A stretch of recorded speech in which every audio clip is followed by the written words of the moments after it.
Iran স্পষ্টভাবে জানিয়ে দিয়েছে, যুক্তরাষ্ট্র যদি কূটনৈতিক আলোচনায় ফিরতে চায় তবে প্রথমেই তাদের ইরানের ওপর নতুন করে হামলার হুমকি ও পরিকল্পনা বাদ দিতে হবে।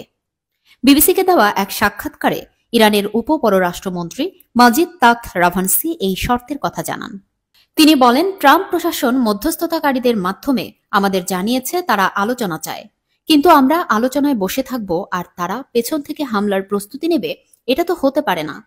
গত ১৩ জুন ইসরায়েল ইরানে সামরিক অভিযান চালায়। এরপর ১৫ জুন ওমানের মাস্কটে যুক্তরাষ্ট্র ও ইরানের মধ্যে ষষ্ঠ দফা আলোচনার কথা থাকলেও তা স্থগিত হয়ে যায়। যুক্তরাষ্ট্র পরে ইরানের পরমাণু স্থাপনাগুলোতে বোমা হামলায় জড়িয়ে পড়ে।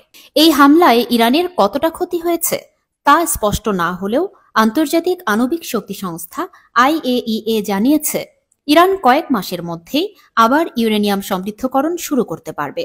তাদের মতে ইরান ইতোমধ্যেই ৬০% মাত্রায় ইউরেনিয়াম সমৃদ্ধ করেছে, যা দিয়ে ৯টি পরমাণু বোমা তৈরির মতো উপাদান রয়েছে।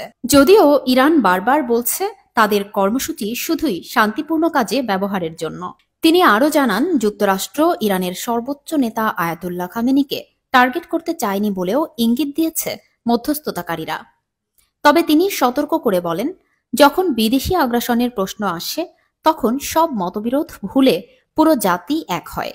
এদিকে ইরানের পার্লামেন্ট আইএইএ এর সঙ্গে সহযোগিতা স্থগিত করার প্রস্তাব পাশ করেছে। তাদের অভিযোগ, সংস্থাটি ইসরায়েল ও যুক্তরাষ্ট্র ঘেঁষা আচরণ করছে।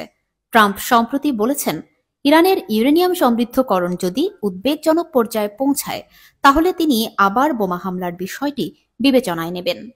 তবে তেহরান জানিয়ে দিয়েছে তারা যুদ্ধ চায় না। তাখত রাভানসি বলেন, আমরা শান্তিপূর্ণ আলোচনা চাই, তবে আমাদের প্রস্তুত থাকতে হবে যেন আবার বিস্মিত না হই।